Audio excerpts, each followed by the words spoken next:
I guess we'll just go ahead and kind of go right into asking questions about getting into anything, career advice in general that anybody kind of wants. Sure. Brian is definitely your guy Sure. for that. So, All right. So yeah, I guess I'll go and kick off here with kind of thing here. So I have John and I were talking about this. And I actually have a presentation that I wanted to give because we were bouncing around thinking of what do we want to talk about, and we landed on a subject about really thinking about the career transition process and kind of my spin on that. So if you don't mind, I'm going to take the screen here and I'm going to share that here and go in and okay. And actually, let me take you guys, throw you over here. All right, cool. So let me go ahead and get started. So, folks, thank you very much for having me. My name is Brian Schuster.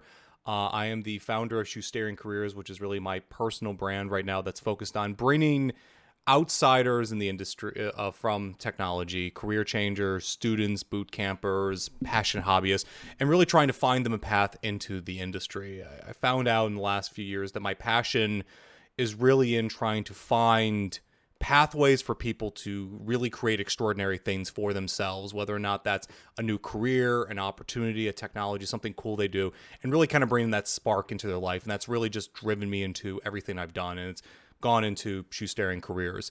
My day job, as of current, is actually being an IBM manager at IBM for a team of site reliability engineers. And I actually started off my career off as a career changer. I started with a business degree, and was a horrible salesperson for my family's business for 4 months before being moved into operations and being a glorified BA. And I slowly worked my way into a technical role. So it ended up being one of my big passions to help share that knowledge with other folks. So today I wanted to do a brief presentation. I'm kind of calling the first day of the rest of your career, and really hopefully giving you a mindset shift in how one should think about career change, how one should go through this process. And this is really tailored for folks who are through that career change process. I know, Nick, you were in that before, and looking at people in this or in this Discord, not subreddit, are people who are really in that same process. So really what I've noticed is that when people talk about their career transition, they kind of think about it as this one big leap from career A to career B. And they really see this as really a one temporal thing in their state, in their life. It's really that I was on path A, I fucked up, I need to move elsewhere. So now I need to move over to path B, almost like this big giant holding. So I thought the train being moved by a truck as this single thing. That's not supposed to be how things happen. You're supposed to be going on the single path and going on. And really, as a career transition, you need to move from A to B. And really, this is interesting to me because it got me thinking about why we think about career transition in that way, and why things are, why we talk about this. And even for like myself and even other people, even for people who don't necessarily believe this anymore, even with everything I go to, when I talk to somebody out of college or some younger people who are like, oh, what should I do here? I still very much talk about the one track mentality. So what I hope to do during this talk is give you some perspective on where we got that mentality, and really give you, start to have you question if that's really right, and really give you a mentality and alternative for how you should really start to think about career transition. So when we talk about the modern career and we get going here, it can really have its roots trace back to the beginning of the Industrial Revolution. Before then, there really wasn't a thing as a career. There were really just your family did a job and you had that. I mean, my name is Brian Schuster, which actually comes from either German or a German-like language and really means shoemakers. So you can very much guess that if you go back 400 years, my ancestors were making shoes, and that was their job. That's what they did there. It wasn't until the Industrial Revolution came along, we started getting this growing of companies and expansion of opportunity, that really it stopped being about what your family did and more became about what you did and what you had there, and really deciding, here's your track and what you've gone through. And that's really what we've built up society around. And when I say society, I really do mean the structures around our life are really based on this idea that you have one career and you go through, and we're really well structured for that. So you have schooling that takes you through, primary school, at least 16 years. If you go to university and post-university, you can get an additional 4 years to 7 years. If you pick a track, then you go into the workforce and you effectively stay on that track for 40 years. And if you use the financial tools that are available to you, like your 401k or investment strategy, you start saving early, you start investing over time, and it starts to go up there. And then once you hit 65, 68, you move off of work, you live off your retirement, and you have a nice retirement until, late into your life. And so that's how everything is structured. And when you think about corporations as they talk about careers, most corporations, universities, and even financial institutions, they really base everything around their model. And it really comes from that Industrial Revolution era. Well, recently, we've started having a change in the way that people have thought about this, and we've started making the transition over to something different, but we still really have this one-track mind, like my grandparents, when they grew up, it was, it was ludicrousy that, like my dad basically went from an electrical engineer to a salesperson at an insurance company. My grandfather thought that was nuts. He was a civil engineer for all his life, and he thought the fact that you could go to a different career, or you even had a choice, was really quite novel. Once you pick something was there. We're a little bit more adaptive to this, but we still kind of use the same knowledge. So like you folks here today are kind of looking at all these paths in front of you, and you, even young person, you have that. But as soon as you pick an end node there, like let's say you pick the top one there, in most people's minds, and even the way they talk about it, the language they use, those other nodes might as well not exist. That's the path forward, and that's what we're tracking towards. And if you have to move off of, you have to basically do this Herculean effort to say, I need to move my career from A to B and do that. The net effect of this is that we don't take career change very seriously.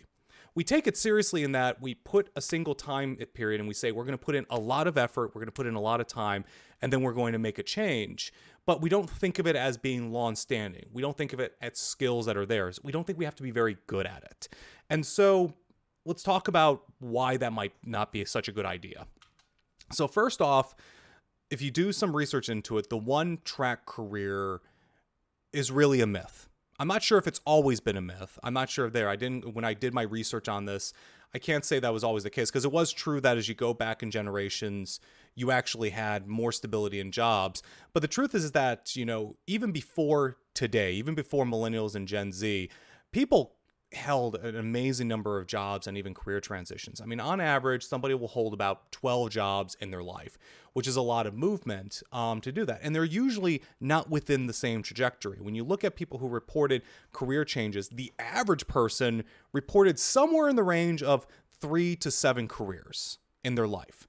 So that meant that they started something, went through a path, stopped, and went into something else. They went into a path, stopped, and did something else. You have a lot of reports of people who hit midlife and decide, I need to go and make a career change. They reach, an age where they can't do what they're doing anymore, but they still want to work, so they have to move someplace else. So the truth is that people have never really stayed on this one track, mentality, and that really it's a useful fiction to try to give advice to somebody, not the actual reality of what's going on. And the truth is, when you look at people, many people are considering career changes constantly. I mean, like right now, if you go and interview people in the workforce, and we've done this multiple times over, the years, about half of people are at least marginally considering a career change at any given point. That means half your coworkers are considering moving into something else and talking about that. For this group, that's not weird, that's not that odd. But when you look at the larger scope of all the people in the workforce, all the people doing things, they're considering that track a lot. And statistics say many of them are going to move. Many of them are going to go into there.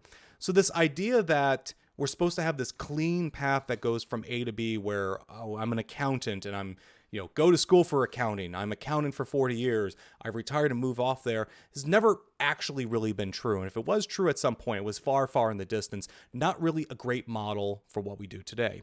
So it's a bit of a myth. But then you really go into, maybe it's a myth, but at least it's safe, at least you go through there. Well, that may not be true as well. That idea that you need to be on one path and you need to move off there may not be there. So the first place really saw this discussed was a book called Millionaire Fastlane by a guy named M.J. DeMarco.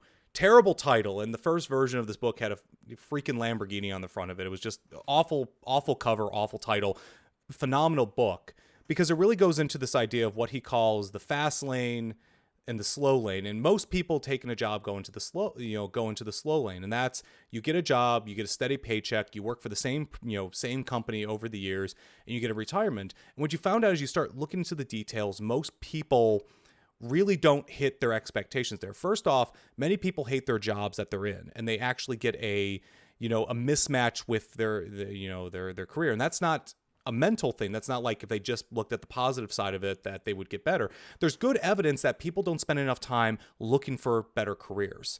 There's an author that I've been reading recently, David Epstein. He wrote a book called Range that talks about the careers of high performers. And they find that many of the highest performers we have, and even a majority of them, spend a fair period of time in their life actually trying to figure out which career makes the most sense for them, or which sport makes the most sense for them, what instrument makes this most sense for them, what, board game they want to invest in, whatever it is, before really investing time to really go into the next phase.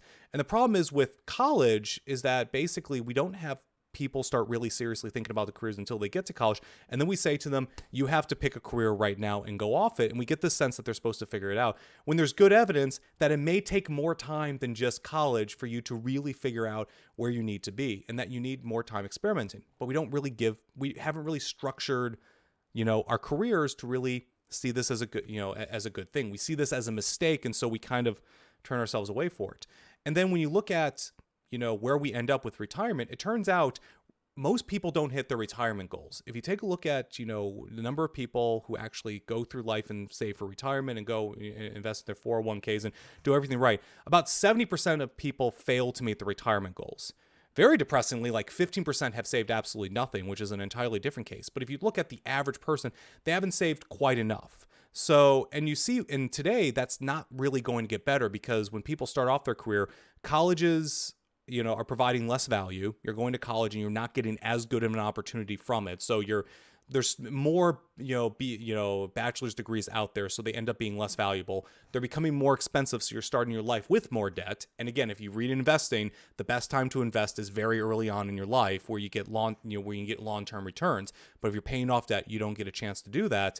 And then you go into a career that you might not like, have to stop and restart, and then finally get to retirement and you don't have quite enough money. It's not a really good factor. So that's a reason why maybe you should start thinking that the path that you're going to find one career, that you're going to find one opportunity and work, may not work. Or better yet, there's more risk involved when you do there. There's more risk involved than what people have said. And so when you look at, well, what are the alternatives? There you think, well, you could be entrepreneurial, consulting. But one of the things I want to pull you to, whatever you end up deciding, is that some of the best opportunities you have for your career, for you as an individual, are always going to be at the margins of your life. That's the thing. Like, if you come to me and say, like right now, if I had to if you came to me personally and said, Brian, if you were a developer and you needed to invest in some technology that would make you, that would just make your career, what would it be? It wouldn't be web development. Maybe it would be analytics, but that would be for my stability money. I don't think I would make uber bucks there. It would really be either in something like Web3, like blockchain in that space, with high risk, high reward, or something like metaverse, where you're getting into VR, AR, and these new apps where there's not a lot of people paying attention. It's maturing very quickly, but it's also very risky. The market hasn't quite developed there. If you wanted to make a killing and I wanted to give you the best chance, I would have you experiment in those spaces. And that's not a mistake. That's actually something that Clayton Christensen in his book, The Innovator's Dilemma, talked about a great deal. When you look at the innovation curve of old technologies, like, for example, he looked at the microcomputer back in the 70s. You have this technology, lots of businesses are adopting it, and then you have this curve of it's not very good, then it gets better, and it gets lots of adoption, and then it kind of levels off. Well, then a new technology comes up, in this case, the personal computer. It ends up having a lot of interesting things to it. It has a lot of potentials, but it doesn't have as many people using it. The partner ecosystem is very weak. It doesn't have as many distributors, and it just doesn't look that good. I mean, you think PC, it has a very specific use. Think of a DOS computer and somebody looking at that thing and saying, this is going to be the future, when barely anyone can use it. It barely has any apps. And so if you look at what's the most useful thing, it's going to be the thing that has the most opportunity at that time, which would have been microcomputers in your technology.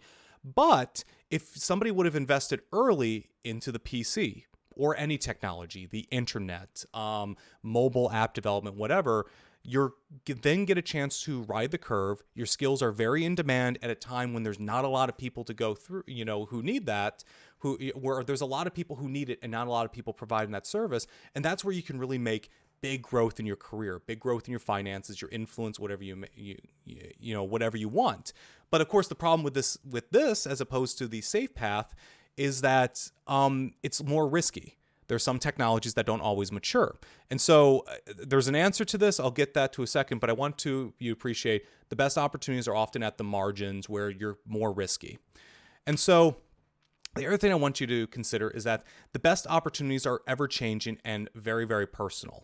And what I mean by that is the best opportunity for Nick Strawn is going to be completely different than the one for Ben Britton or John, or anyone else in this group here. And that's because the thing that makes you different is, really the thing that ends up being a competitive advantage. One of my favorite authors at this point, Naval Ravikant, if you look behind me, actually his book is on my shelf as, one of my most influential books. He says, when you apply specific knowledge with leverage, if you apply specific knowledge with leverage, you'll eventually get what you deserve. And what he means by specific knowledge is that unique background that you provide to the world, the unique set of experiences, and then you figure out what people want from that, and then figure out how to use leverage. In his case, he thinks, finances, people, and really information effectively, things that have zero cost of reproduction, which would be software or knowledge transfer to people, end up being end up changing lives, because people apply that. And so what ends up happening is that as you go out, you need to explore yourself. You need to go out to the market and explore what's out there to figure out what's the thing that's going to bring you the most, the best opportunity. I can go back to you and tell you what the best opportunities look like. I can say metaverse, Web3 or whatever. But the truth is that it's ultimately going to be you figuring out what can I provide uniquely to the world and go out and do that are going to provide the best opportunities. Those don't have career tracks. Those don't have opportunities. Shoestering careers, what I'm doing, isn't something that someone could have told me I need to start. It's something I had to explore for myself and end up figuring out, which kind of gets you to a kind of a conclusion I came to a while ago about what you need to look at, how you need to look at opportunity. And that the way you get access to really good opportunities, the ones that'll end up changing your life, is through experimentation. That's really the only way you go about it. If you go and pick a career that's been laid out in front of you, you're given a path that somebody understands very well and has less risk. But the truth is that the next big opportunity for you may not be in web development. It may be in Web3, or it could be in an older technology. It could be in mainframes. Turns out there are people who need mainframes still. And if you end up being an expert, there's a lot of money to be made there. So I don't want to say that it's only new technologies that have these opportunities. Sometimes it's old technologies and you find an old bend to it. But the truth is that no one's going to come up to you and tell you that these things are here, that there, this opportunity is there. You got to go out to the world and experiment to it.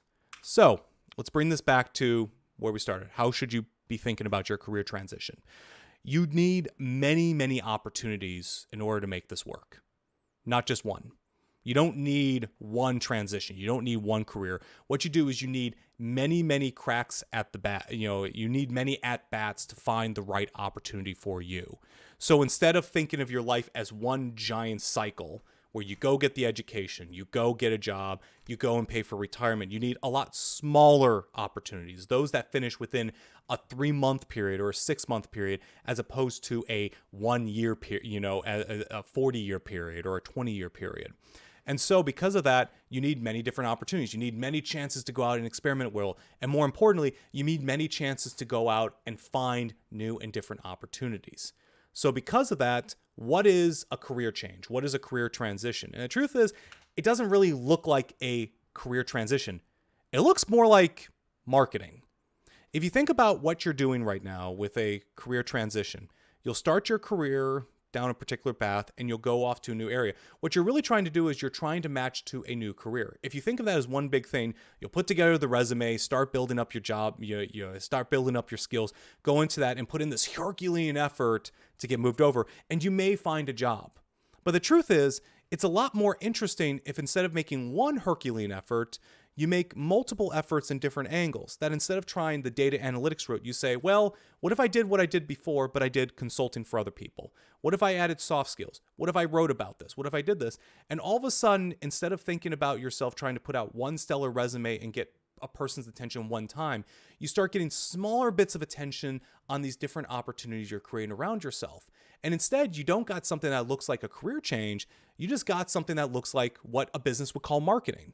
If you're out in business and you're trying to sell, if you're making an Etsy shop or you're doing, art or something else like that, you don't think of getting a client as some Herculean effort. You think of it just as marketing, as something you do every single day. You get a new skill, you go out and network with groups, you go find an opportunity, you go sell yourself. And that's pretty much just life change. And so that's, I guess, the pipeline, the punchline to, this talk here. When you think about your career transition, don't think of it as one thing. As a matter of fact, don't think of it as something special. Think of it as normal. What you're going to be doing, this process of going to a new, a new job, the process of going to, a new network, a new group, learning new skills. If you do that successfully and you want to be really, really successful, you're going to be doing this over and over and over again. So don't skimp on learning how to talk to people. Don't skimp on figuring out how to write a compelling pitch about who you are. Don't skimp on actually meeting someone and trying to pitch them and sell. That's not something that you need to be good at just once. You're going to have to do it many, many times. But if you do that, you can open yourself up to this brand new set of opportunities. Smaller, more isolated, but also with a much, much, much bigger reward at the end there. And quite honestly, I found that to be way more exciting for, my life and everything else. And honestly, I think this is the model we're all going to be using eventually. So anywho, that's my pitch to you on how you should think about your career change. Thank you very much for your time. I think that's fantastic. Does anybody have any questions by any chance? Mr. Brian here. Please tell me you have at least one. No, don't worry. It's okay. Process. I do. I think a big glaring issue to me that I know that I kind of struggled with kind of growing up was school and the concept of school. It was very slow. For me, at least, it was a grind, and I think at a certain point, it was high school is when I dropped out. I think I was 15, right? But I think it was due to disinterest, right? A lot of it was just due to I didn't have the focus at that age, right? And I think that was another thing. It was partly immaturity. So as I got older, that's when I started craving my education. I would say like when I was like 22. That's when I started reading books, started really right. self-educating, hitting the grind more. But I had this perceived notion that school wasn't for me. So I kind of found these little quirky areas to pick up learning on my own, right? Do you think that that is a factor? I mean, I know learning is sort of in this, right? But I think that that's a huge process, is this notion that this idea, kind of like you were saying, like how we think of our life as this one big continuum, whereas it should be these little pieces, right? Right.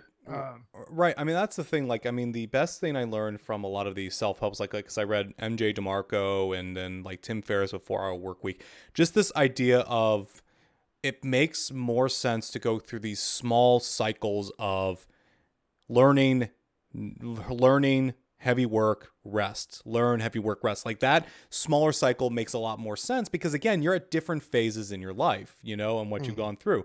I ended up just by happenstance, ended up loving school. I was a great student, but that was just because of my personality and my quirk. But the truth is there are many people like you who, just didn't get it at that particular point.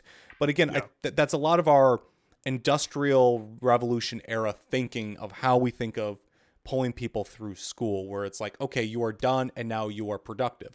Now, that isn't to say that there aren't phases of your life where you're better at certain things. Certainly as a kid, you're more open to certain experiences and sort of learning. As an adult, you can be productive and, and do those things. And as an old, as an old geezer, you're pretty much just trying to, you're taking funds and trying to do that. That's certainly still there, but we've taken those large truisms out there and he said, okay, your middle ages are not for learning. You're wasting time if you are learning. When Yeah. in fact, it may be some of the best time for you to learn and do something, something else. Like prolonged periods of learning don't make sense, but shorter, tighter periods or better yet, something that is continually a part of your life where you're just always learning some deep Right. subject, always doing that, makes way more sense, and it gives you a lot more flexibility to move to different opportunities like I'm talking about, to open up new doorways for yourself. Yeah. Absolutely. Totally agree on that.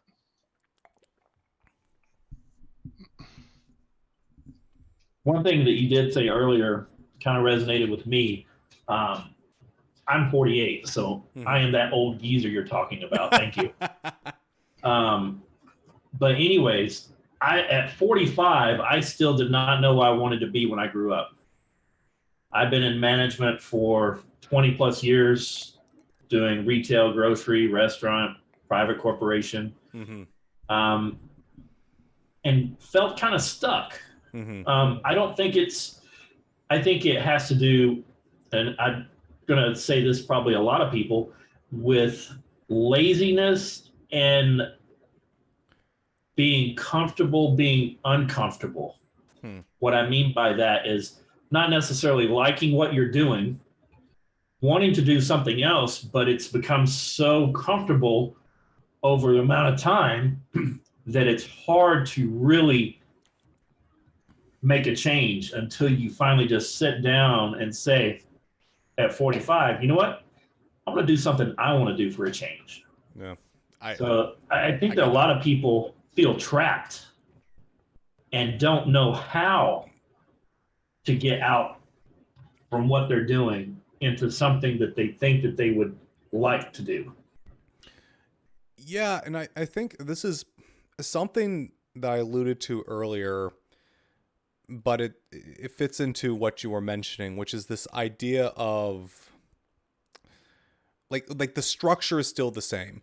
I mean, this is something that one of my favorite authors, Derek Sivers, actually mentioned. I've never seen anyone else mention this. Actually, it was Derek Sivers and I can't think of the gentleman's name, but anyway, what we do with revolutions, like when we have big revolutions, is that often we'll say we don't like the result of the current administration, order, whatever, and even smaller things, I don't like color A, I want color B in the office instead, right, to do this. What'll end up happening is you'll remove the people, but the fundamental pattern of what created that remains.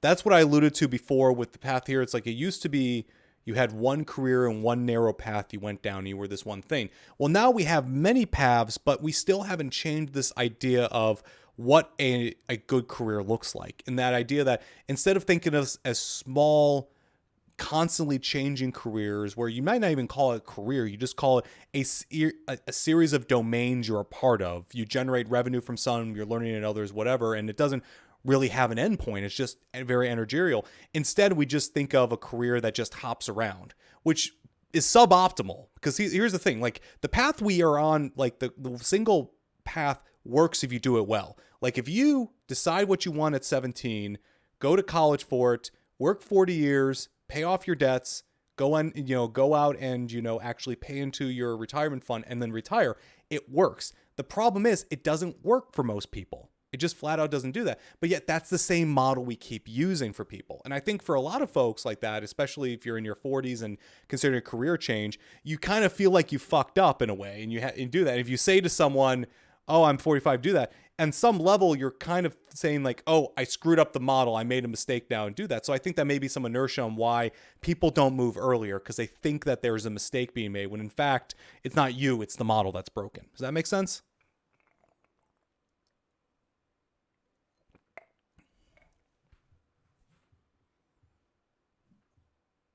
To add on that a little bit, I feel like for me, I'm like very good at learning on the job. So I'll learn everything until I get to a point where I don't need to know anything more. Mm-hmm. I'm just having like a problem, like trying to find when I should like take a different avenue, like how you said, to learn or take another step in my career. I mean, so I guess my answer is you should kind of always be moving and trying to make a step. I mean, because like, so let's start with foundations here and kind of like my map on what do I think makes a good career transition or what makes a good idea. So you can't really make a move if you are like uncomfortable where something is missing out of your life, you know? Like if you are like penniless and really like, you know, you're below water, you can't pay off your debts, that you need to take care of that first, you know? A drowning man can't save a drowning man, you know? It's just not possible. You need to learn to take care of yourself. So like for a lot of people who's trying to make a career transition, they hate what they do, but the truth is they need the money. And it's like, well, okay, great. We're going to find a way to, you know, we're going to find you a job. We're going to find you a place to do that. And we're going to get you study. But then what we're doing then is like, okay, we now need to open up additional time in your day, additional or your week or whatever it might be to start building these entire these new skill sets, to be able to go and work a new opportunity, to go learn a new path, to go take advantage of opportunities like this where you're talking to a big group of people and you're getting to learn that sort of thing and build that up. And then slowly start to work in, I'm going to call it entrepreneurial, but it's really, it's not really entrepreneurship. It's something different. I think of it as something different entirely, where you start pushing the risk boundary, right? You start working a consulting contract with someone, you do freelance, you work as part of an open source community, that sort of thing, and start building up those opportunities. So your day job is really there to keep you steady. You're making money, you're doing good stuff, you're taking care of your family, whatever it is, they're safe. And then you take that extra time to move elsewhere. When you structure your life that way, the answer is keep the base safe. And then that extra time, do whatever you can to push forward. It is your time to go crazy. If your 9 to 5 is there for you to, you know, take care of your family, your nights and weekends are there for you to try to hit it out of the ballpark. High risk, high reward, you know, there, you know, as long as it doesn't affect the base, right? You don't want to mortgage your house and put yourself in a worse place. That's a death line risk. You want to avoid that. But there, so I guess that's the thing. The question you're asking is not as critical if you've done the job of protecting the base, because then you could take risk and it's okay because you're not committing that much time. Even if it's a month project or something like that, you can take the risk, go out there and say, yep, that was stupid. Now go back and try something else. Because even at the end, you'll build yourself up better and you'll get to a better career. That's at least the way I've thought about it. Does that help? Does that give you a good thought, Omar? Yeah, definitely. Well, excellent. I think to compound on it too, Sure. like for Omar a little bit is like, even for myself, right? Like there's like fast food. Doing that, I became a manager in fast food restaurants, right? And I kind of was offered a store, but I knew that like fast food, it's like I'm only here because I'm a high school dropout, right? But like I got to keep the lights on, so I took it because that's really all I had. And then it was like, okay, I need to figure out what is something that can get me. And this is something me and Brian talked about on his podcast was like bandwidth, Right. the time where I could start thinking about other things. So I got into truck driving, not to be a trucker for all my life. Never really was interested in that, right? I just went and learned the stick real quick and got a CDL. But it was really so that I could make financial opportunities for me and my family so that I would have the time and the bandwidth, right? And then how I filled that time was through audiobooks. So it wasn't reading, it wasn't traditional ways of learning that most people, because I couldn't do that in a truck. I had to make use of this 12-hour window I had every day. But I knew that like if I hit those lectures for 4 years straight, 5 years straight in my career, something I could learn something in that process. Right. And then I ended up taking that gamble. Right. And that was the boot camp. So for cybersecurity. So like I think it's exactly what Brian's talking about in a lot of ways. I completely relate to that in a lot of ways. So I have a question. Please. Just going off of just like what you told Omar, do you say you keep that same risk to reward as you like age? Because like I'm 23, so I understand the high risk, high reward. So do you say like, I've heard, you get those opportunities and you either take it or you don't, but versus you're saying like, you have multiple times to get an opportunity. So do you say like, does that change as you age, that risk to reward? I, yes, but the advice I would so the reality of life is going to be the same regardless of what model you choose. As you are young, it makes more sense for you to be more risky with your investments on average. And I'm going to use that very, very loosely here because again, the current model of how we think about finances, if you do the slow lane, as MJ DeMarco would say, is you have one investment kitty and that's it. You don't have a second one there. It's okay if we take some risk with it, but no one in their right mind would just say you should be investing in, you should be investing in NFTs or or Web3 or something else. They would say there. So they're gonna their idea of risky is like stocks where you can get an 8 to 12% return, or go up there and make that happen. So that's the thing. When you're early on, you got lots of time, and time is your best friend. When you're later in life, you have less time. So that's the point where they start putting you into bonds and government securities and all these other vehicles because you need to live off that money, which means now the pile is going down. And more importantly, you don't have as much time to build up if you come back from a mistake, which is why things like the 2008 crisis was so devastating for part of the population because they were at the point where they needed to retire and they just flat out couldn't, so that's the thing. So that's it. So on the broad averages, that's true with this other model I talked about. But the truth is that the way I sequester my time allows me to be way, way, way more risky with my additional avenues than what somebody would consider. Like risky to my financial advisor looks like Tesla. Risky to me looks like basically there's a liquidity pool on a cryptocurrency that I'm invested in that can give insane returns, like something out there. High risk, high reward. But the truth is that I'm playing with money I put off to the side. It is not touched by my day job money. No rules. It's kind of there's a wall between this money and elsewhere. The money that's for my family is kept safe, but I basically take money, pass it to this other side, and it's just a completely different set of rules. If I lose that money, it's what it's intended to do. But what I'm trying to do is I'm not trying to get a 12% return. I'm trying to get 1,000% return. I'm trying to get something big there, and even if cryptocurrency is not quite your taste, when you go and start a software company or a consulting firm, you're looking for 100x returns. You're looking for that sort of return, And if it's not 100x truly financially, you're looking to significantly free up your time. You're looking to significantly change your image to a community. You're looking to significantly change your network and all these things, which in the terms of your life really is 100x return. So as you get older, you may lose your appetite for those sorts of opportunities. You may do that. You may want to back off. But the truth is that I think that people, even going into older age, should maintain some of that risk because you're going to run into it in weird places. Like my father, he just sold his company that he's been running for the last 20 years. And now for the first time in his life, he doesn't really have a job. So now he decided he wants to be an author. So he literally doesn't know how, he's literally been typing with 2 fingers all his life. And that got him through running a business and elsewhere, whatever. He didn't know how to type. But now he needs to be an author. That's pretty damn important. So he's literally sitting down 15 minutes a day, learning to type, which is something I learned in middle school. If he were the type of personality where he was very prideful, he wouldn't have done that. He couldn't do that. And the truth is that you need to, being risky with your time kind of teaches you to be humble and think a little bit more. So even if you're not thinking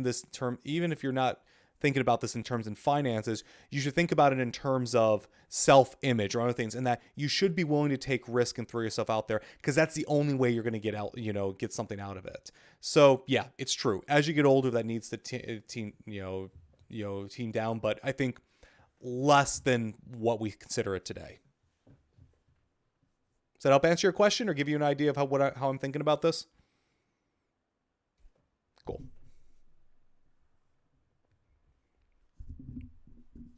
I know some of the individuals here are in our Nashville software school program. Do you have any advice for them maybe finding where they fit in tech? Right? Because there's a lot of different areas to go in tech. And as you know, Right. and I know so for many of them, they're still sort of wrestling with the idea of where they should go, what's a good place to take those risks, right? So to Right. speak. So any advice for that? Yeah, I do, and I'm going to use the same avenue. So again, I almost like I didn't find a great mental image to do this, but I'm thinking of the current career as like you're a train on a track, and you're kind of go barreling down this pathway here. For me, like the better model of what careers look like today is more just a kind of a ball of energy moving in a particular direction. You know, you have a path you want to go down, but you have all these other loops that are going on in your life where you're taking opportunities and doing changes. And the reason, and I kind of adopted that model from, you know, companies when they talk about what really creates their competitive advantage. You know, like to you and I, what makes Apple comes down to, oh, they got great design, they got great products, this or whatever. We list off like three things. But when you look at people actually inside the organization who really understand the machine that is Apple, it's not three things. It's like 1,000 things. You know, they say culture's so important because culture dictates what decisions they've made as an organization. Everything from the organizational chart to what they call their peers in the organization to how they decide, you know, PTO and things like that. All those things define the Apple way of doing things, and it creates the thing that we know today, you know, the company, you know, and you look at Google and other Microsoft and big places, you know, it's 1,000 little things.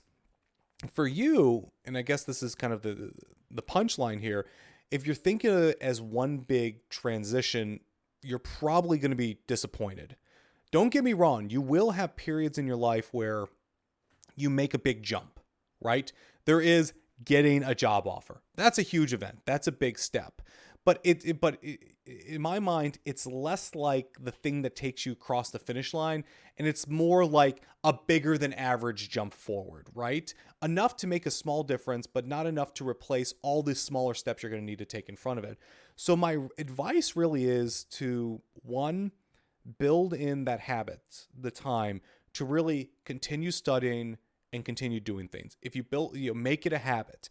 Do the same thing every single day. Do, you know, or set up time every single day to read, to study, to write, to do, you know, Anki cards, to basically study some new technology, to go through and do that, and hold that line. That's your time. That's protected. That's how you do that. And it doesn't always have to be time based. You know, like when I was writing, when I was first getting into writing about 5 years ago, I did core. I didn't have a standard time I wrote throughout the day. But what I did is that every single time I opened a browser, I defaulted to the Quora website. That's what I was writing on. Every time I opened my phone, I would do that. It would be there. So it became very easy and very natural to do you know, to start writing. And that got me into the habit of actually doing it. So it doesn't have to be time, but it needs to be someplace where you're doing this thing every day. That's step one. Step two is you need to dramatically alter how you think about investing your time. As running an SRE team, I read the Google SRE book. And if you haven't read it, it's a phenomenal book about how to run high-performing teams and, you know, in a reliable manner. And one of the things they teach is that they really try to restructure the way you think about risk and the way you do things. Because the way you see risk today is just bad. It's a binary. If your site goes down, we consider that a bad thing. Instead, Google and the site reliability engineering philosophy is really about, we see perfection is not possible. So we see budgets, like the budgets for how long the website can be down, as opportunities. Really, when you promote, you know, if you have not used much of your budget, like your site is up, like, you know, has been up all month and there's no issues, they see it as an opportunity to be more risky with the next, you know, feature release. Maybe instead of going through so much testing, maybe they cut down on the unit tests just to see if the unit tests are doing anything for them, right? You know, or they track their testing or something. And so they end up altering that strategy. And then if the site goes down, they go, okay, we took a bad bet, but we knew that was going to happen. And they kind of went through that. I like that mentality. And I like that for thinking. Don't think you're going to find the one thing that's going to take you through. Don't shoot for like 100% win. Shoot for something interesting, right? And interesting can be something you're passionate about, something your friend is doing and you're like, hey, that looks really cool, something that really gets you going, something that you've been meaning to learn for a long time and you think it might help you, and go and study that. And so instead, what you're doing is that you're kind of accepting the risk that it may not work out. You may study Docker and it may not be the thing that ends up turning your life around. You may get into W3 and decide that NFTs are the dumbest things you've ever seen and you're not that impressed with it and you lost a month. It's okay to lose that. That's what you should be using your time for. So really protect your time, create the habit of actually learning, and then be risky with what you're doing, because as you be risky with what you're learning, you'll start to learn about new communities, you'll start to find different areas, and you'll naturally just start to run into these different opportunities. And the best part about it is you'll start to learn about yourself. You'll get thrown into new situations, new areas, and you'll find stuff that resonates. And when you find something that resonates, man, keep diving, keep going, because that's where the good stuff is. So so Nick, do you think that's a good answer, or is there something else you'd like me to dive into there? No, absolutely. Yeah. It actually leads me into another one. Sure. Or a two-part kind of question. So, you have career transitioners, and then you have those following the traditional path, right? Mm-hmm. Which, in a lot of ways, they both have the same issue, Okay. right? Which is, how do you stand out amongst those that are doing the same thing? Mm. So, career transitioners have sort of this ability to, they might be more adaptive and used to change and things like that in some ways. And then they also have picked up experiences from odd places that sort of makes them a bit unique, right? Then number two, you have traditional students that go through the beaten path, right? But they have kind of the same issue, right? Which is, how do I stand out amongst the people that I'm going to class with? How do I become, sort of marketing myself or networking myself correctly, right? Like, do you have any advice to those in those two different areas? I do. And really what I said to one of the gentlemen, one of the people who's referred to me yesterday, we did a consulting about his resume. He asked me the exact same question about him. How do I stand out as an SRE? The truth is that there's very little from a pure technical perspective that you're going to do that's going to make you stand out raw skill wise. Like, don't get me wrong, it'll help you, but it's not going to make you stand out. It's more going to make me realize you're the real deal, whatever, with some technology. And the truth is, if you're just starting your career and transitioning, it's going to be rare for you to be so technically competent that you just jump out to me as being obviously there. So that's not a good avenue to go through. By all means, get the certifications, do projects, do the hustle, and your time. And that's the answer, but I'll get to that in a second, and do those things. But just get your resume as competent as you can and go through. Do the right skills and do that, and don't, try to build that up. That's a good way to start. But really, the way you stand out is really it's what you said, marketing yourself. I mean, that's the thing. Every single engineer that I know has interesting stories to tell about their career. They can talk about projects they've worked on. They can go and talk about things that they've done. They can do talks on groups like this where they're talking about their details of what they've done. And that's not a technical skill set. That's a social skill set. That's sales, really, or whatever. Naval Ravikant would say that's sales, but really it's just communicating and being able to tell a story. The people that, to me today, and again, my bent is, here's the thing, I'm putting on a virtual conference. I'm all about networking. So that's my personal bent. Somebody else may have a different answer, but somebody who understands how to communicate with others and does it consistently and does it in a public fashion, that's the person that really stands out. You give me two people with the same exact resume, but one of them knows how to, one of them's regularly posting on LinkedIn. They're going and blogging on their topics. They're giving talks. They're lifting others up. That's the person I want to talk to. That's the person, that I want to have time to. So honestly, if you want to build up a skill set, build up writing, build up documentation, and build up networking. Those are the things that's really going to do. And really, it's almost like a obvious answer. How do you market yourself? You actually make an effort to market yourself. I did a course called Brand 30 that ended up teaching you do 30 days of writing on LinkedIn. And it was a very, very good course. It was simple and easy to go, and to do that. I have friends now who want to get up their marketing, and guess what? They're learning how to live stream. They're learning how to put themselves out there. That's going to be the thing that really sets you apart at the end of the day. Being able to talk about a subject and communicate it, because what you're going to do then is basically just explode your number of connections. You're going to expand your influence dramatically. Instead of having the same 10 people see you over and over again, you might have the chance to have thousands see you, and then one of those people is the person that needs exactly you.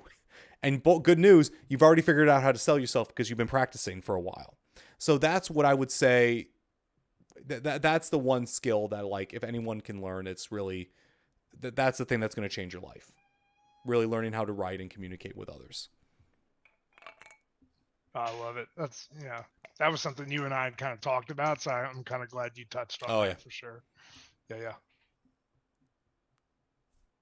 Happy to answer any questions. Anything else, my dudes?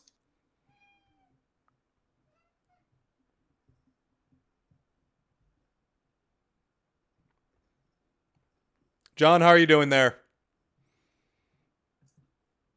I'm doing fantastic. I'm ready for 2022. Good. It's interesting you talk about like the hunger. It's pretty cool that instead of your dad just taking it easy, he's putting himself outside of his comfort zone and trying something new. And he's not looking at, oh, I'm too old for this, or I have enough money, I could just go fishing. Like actually trying to do something else. And I mean, it's probably why he had a successful business, or why, why he was probably successful in life. Is that he keeps putting himself outside of that comfort zone and trying to develop himself and being a lifetime learner. And you probably learned some of that stuff from him as well. I mean, really, when you go through my whole family, we're all built that way. And it's kind of a quirk that not one of us avoided that, because usually you think of families that don't all do that. But I mean, that's the thing. My dad now he's 60 years old and he's learning to be an author, and he has some awesome stories to tell from the business. I mean, there's just really, really interesting stories, but he's going off and telling that because now he wants to help other entrepreneurs and people that he goes through. So he's moved in that direction. My mom was basically, college dropout, there because she got married to my dad and basically had, wanted to have a family. She did marketing for a few years, left that, was a stay-at-home mom for a decade, then joined the family business as the marketing lead, and basically was the person to run after the really shitty problems my dad couldn't handle. My dad couldn't go after. So my mom and my dad basically worked together for like 15 years, basically, of the company's history, basically building up and doing that. And then like my brother Greg ended up being like the top salesperson at the company. He just absolutely crushed it. My brother Tom is now a senior developer, and he's now moving to a startup in another area. And we all kind of talk, and we all kind of have that drive, that mentality. And we're not really even sure how it worked, because it was like, I'm not sure if it was intentional. I'm not sure it was values, but it's very much, especially as an adult. As a kid, it sucked. But as an adult, I appreciate it because it makes me like want to come out and talk to folks like you. It makes me want to use my nights and weekends for something, it's a very powerful mentality. So yeah, no, I'm very, very appreciative of what my parents were able to instill on us. Yeah, I had a similar upbringing. I mean, we had to do 3-4 hours of chores every Saturday, and you couldn't do anything fun until you actually got all of your stuff done and all of your homework. And yeah, now it's like ingrained in me. I'm like, I can't play video games. I have to get my work done. Right? Yeah. But it's definitely interesting. I was talking to, I think I've talked to Nick about it, and I've talked to a couple other people about it. We call it the hustler mentality, right? Yeah. Hustling. Yeah. Constantly hustling, constantly, working and, pushing things forward. Yeah. It's interesting because I'm not sure what's harder, because that's the thing. I had hard work instilled in me very young, and now I'm trying to learn relaxation. Like that's my challenge, where I'm trying to learn letting go, meditating, and doing that and make that happen. And I kind of wonder, it's like, could the opposite happen, where somebody learns relaxation as a young person and then figures out the hard work over time? Like, is that a model that works, or is this the one that makes sense? I don't know. All I know is that my health requires that I relax a bit, and it makes me a much funner dad. So like, that's my reason to move that way. But yeah, I've thought about that a great deal as well. That's awesome. Yeah, it's definitely hard to turn off. Yeah. Oh yeah. But I think a lot of people, real quick, Josh, I think a lot of people they may have misconceptions. Like it's not like everything just went well for me, or everything didn't just go well for Brian, or we weren't just in the right spot at the right time. I'm sure Brian can tell you plenty of times, and I can as well, of where we put in a ton of work and we just, it was I don't want to say a waste of time, because you can learn you can learn stuff from when you fail, but you fail so much in the process. And even where I'm at today, a lot of people look at that and say, he did all of these things right. And if you sit down and talk to my wife or the people that know me really well, they're like, holy crap, he messed up all these other things, or all these other relationships, or all these other opportunities. And it's, I think a really important skill to learn that I'm still practicing, I'm still learning, is I still get knocked down, and it's how fast you get back up, and how fast you can rebound, how fast you can get back on track and not let that stuff hold you back. Because I mean, even as you move up, like, you're still going to get some of the same blockers, and it might be actually more momentum, and learning how to just deal with those blows and keep going and trying to be positive helps out quite a bit. Yeah. Joshua, what do you have to say? Yeah, so to go along with the sort of the hustling mindset that you're talking about, sort of more of like a psychology sort of question. Like, I finally got my foot in the door with like my first IT like help desk job, and I haven't even started yet, and already I'm thinking, okay, what am I gonna have to do in the next 6 months to like get to a separate position, maybe at a completely different company. Like, I'm already thinking about what's, 6 months to a year down the line. But at the same time, a part of me like craves to feel like I've landed, and to like kind of feel safe, but I'm also afraid of that feeling. And so I'm just wondering if that resonates. Josh, I got you, Joshua. Yeah, no, okay. I get this. So cool. The first thing that I tell career changers, people kind of going in, and particularly as an outsider, is that like I expected at some point in my career that I felt like I was comfortable, that I would get there. And I can tell you right up until my last SRE job, which was about a year ago, I never felt comfortable. 9 years basically of development and going through. And I always felt like a fish out of water. I never felt comfortable. And there was a bit of truth to that. Like, I was technical and I had a lot of technical skills, but I knew in my heart of hearts, like I looked at like some of even the junior engineers who had their shit together, and I looked at them and I went, you're a developer. You are a completely different beast from me. Like, if I worked my ass off, I could be maybe a 90% engineer, like a top 10%. I'm sitting next to guys who could be 1%ers, something else. And I just knew that. And so I never really felt like at home. And so there was this light uncomfortableness that was always there, And I think honestly that churning kind of kept me going in a way. It ended up becoming a positive thing, because it forced me to actually go into, well, what am I actually landing on? And it turns out I was a really good operations person. I understood processes, I understood people, I understood how human systems operated. So it was always something where I worked with those people and I put things in the right place. And it wasn't until IBM that I really found a good home for that as the operational excellence lead for my team, which was a position my boss basically made up to give me a job. And then eventually I became the manager of the team, and that ended up working out. So first off, be prepared for that churning to last pretty much forever, and pretty much be accepting that you might have not found it where you landed, because it could be true. But what ended up happening was that because that churning kept being there and because it kept landing, like I was a little bit restless. I kept going through periods of wanting to do stuff. And again, that forward momentum ended up being like the greatest thing to happen to me, because it kept forcing me to go into other avenues. It kept forcing me to look into different things and move in that direction. And really the thing that ultimately balanced me was that I didn't stop working. Like, I'm just now figuring out relaxation and doing that, mostly because I want to be a better father and I want it to be good for my health. But really it was not stopping working, but being able to break up my day into different types of work. The work that I know is a grind, and the work that I just love the shit out of. For me, like, I love learning. I love it. I love it. I love it.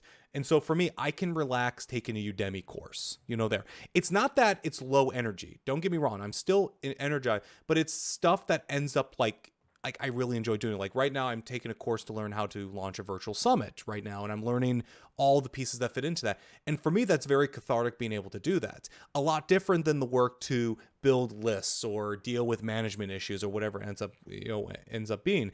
And for me, I found a way, and this took me a long time to figure out.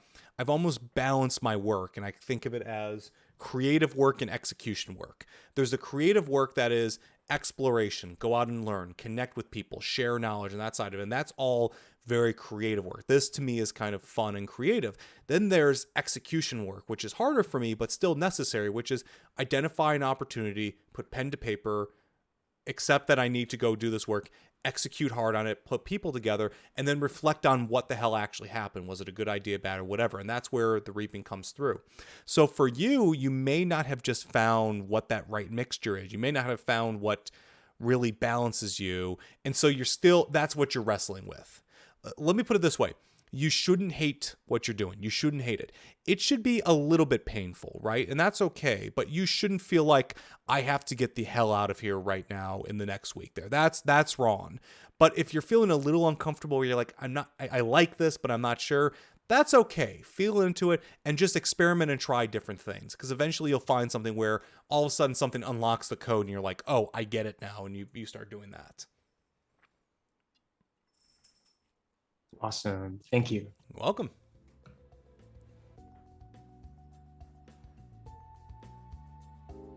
All right, what else, final folks? questions? Just want to check.